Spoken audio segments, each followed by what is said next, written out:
That makes a really nice tea with the flower. Hibiscus. I've heard of that. So that's just another plant used for tea. You don't eat it, You could. but best as in essence, best as a tea. I like it as a tea. Ginkgo growing. Ginkgo. I'm trying to do everything I can possibly grow here. We've heard of ginkgo. There's golden ginkgo and green ginkgo. The difference is this would be green, and then in the fall the leaves turn golden. There's discrepancy on which one's more medicinal, but they actually have a bunch of these trees. If you go up to St. Vincent and Erie, right on the main entrance. Oh, I don't think they even have a clue what they planted there. So is ginkgo like something you'll find growing wild on its own, or you just gotta... I planted them on Okay. purpose.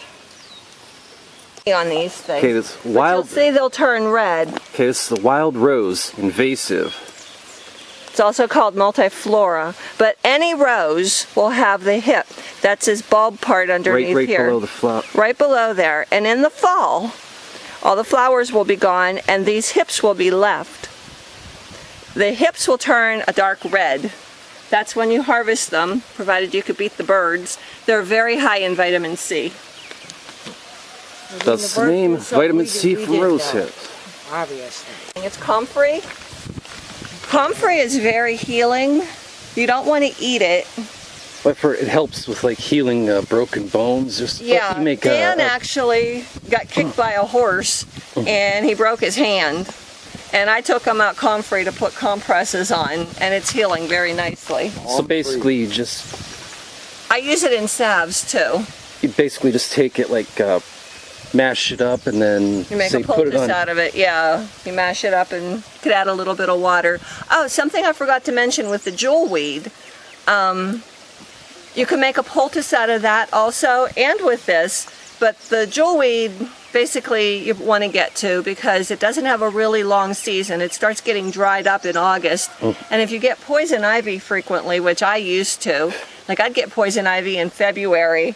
You know, because the oils are still out there. If you touch something, bring in a piece of firewood that had it, whatever. You can take the jewelweed, make a poultice out of it, put it in ice cube trays, take them out and put them in baggies, and you could use that on your poison ivy. Now this is comfrey. Something would be a good idea for maybe people to have little, a plant or two on their property. Yeah. Put it in an off-the-way place. It likes moisture, so if you have a damp spot, So dampen, like say at least 50% shade, or yeah. And it multiplies. This started out tiny. Sumacs in the fall, they'll get cones. This is a staghorn sumac. I got a mess of them growing, but you'll see them everywhere. They get the bright red cones. Yes. When they turn red, you want to get them before like a heavy rain though, because it kind of screws them up.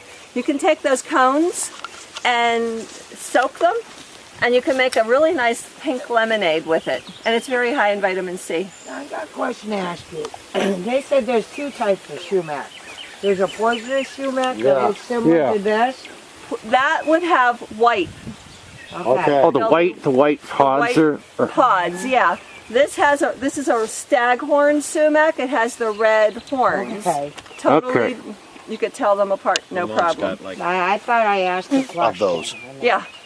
just right beside her property, and See I down don't know if I here, find that funny or not, but I think there's some it is. strawberries growing. Yeah. But these are the leaves. They look just like regular cultivated strawberries. But the wild strawberries will be a lot smaller, but they're also a lot They're very sweeter. good. They're a lot good tastier. Like garden berries, those are Where excellent. they came from, and The They should ones send that you them back. plant, cultivated ones, they're big, but they don't have anywhere near the flavor of these. Of These wild will be really strawberries. small. That plant down there is a wild strawberry. okay. Was that Poison. Really? Yeah. We used to rub the yellow on us. When I was what- a kid. Kids. what part of the buttercup is poisonous? Just the whole Just plant? leave the whole thing alone. Well, I just... Horsetail? Oh, Yeah, I'm sorry. Yeah. It's Yeah. not really, watch Right. my tree there. okay. It's not really edible, but if you're camping, it makes a good scrubber for a pot. Yep. Horsetail. Horsetail. I've heard of that. Pine needles make an excellent tea.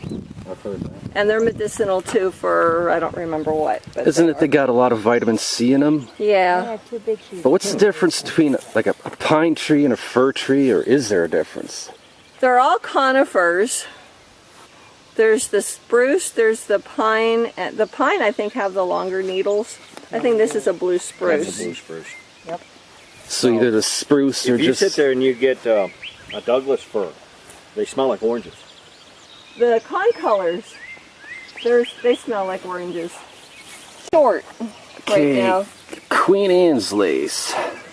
Smells like Yeah, carrots. it looks just like the top of a regular carrot. Smell that. And what do you use them for? Yep. Do you eat the roots? Eat the roots. Oh yeah, they get that big long. Yep. Yeah, they got that old taproot.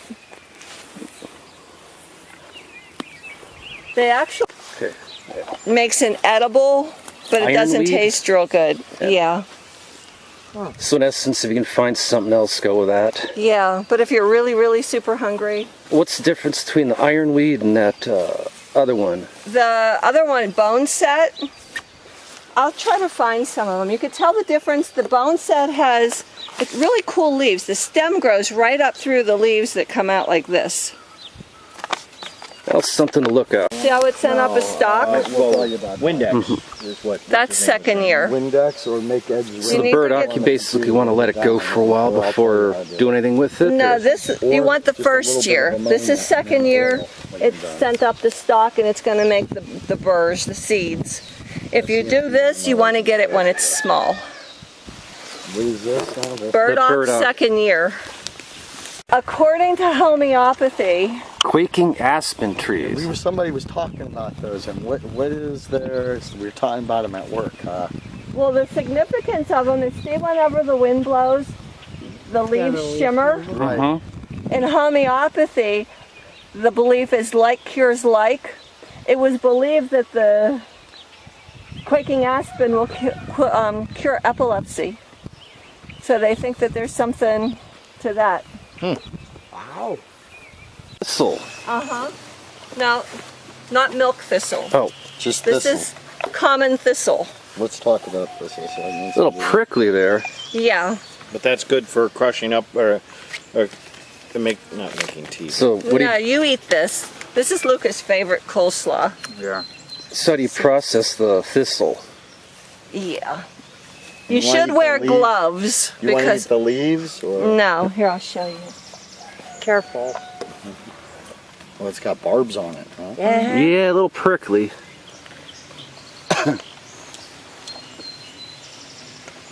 What you do is you start peeling the leaves. I grab from underneath. There's not as many prickers. So what's the difference between that thistle and milk thistle? It's a different plant. I'll show you the leaves of a milk thistle coming up. I have Okay. some growing. This is just a thistle. This is thistle. Common. I have a greater thistle too.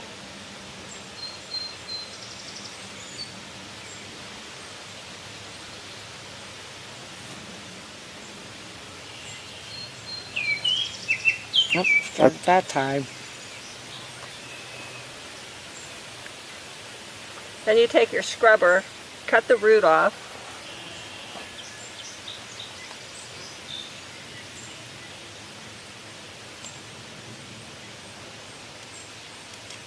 My knife isn't sharp.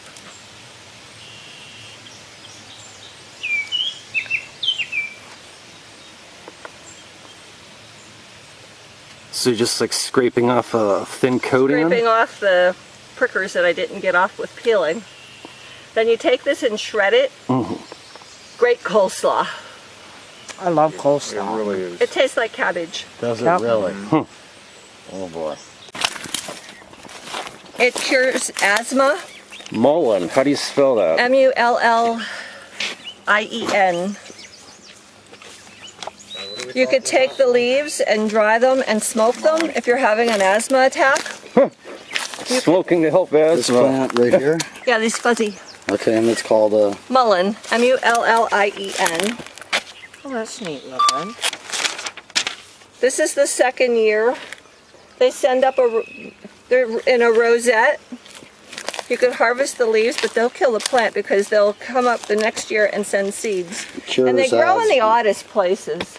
And So that's is there any- MULLIN and IEN. IEN. Any other uses besides smoking it for asthma? It's good for any type of lung issue. Or does it like help like clear you up or? Or It's like a mucinogen if you have like bronchitis, pneumonia, anything like that. If you want to an cough. expectant, yeah, to help you Yeah. cough stuff up. Huh. All right. Buy this. KitchenAid. That's my Faraday cage. Yeah. I've seen Now, this before. What I've is it? seen this stuff. I don't know what it is. I've seen it too, and I can't think of the name of It it. grows everywhere. Elderberry. Very good. Elderberry. Elderberry, I yes. love elderberry yeah. pie too. Yep. Yeah. Sorry, I had to think about it because Elderberry I'm glad you wine, recognized elderberry it. pie. And I remember. I'll harvest that stuff anytime I can get a chance to. Well, what Pick I pies end out up of it. doing is in the fall when the berries are ripe, the birds end up getting them. Oh, So yeah. Yeah, I take birds the will- flowers. Whenever these start to bud out, the flowers, I'll make tinctures with them, and it's really good to add to your cold and flu remedies. It boosts your immune system.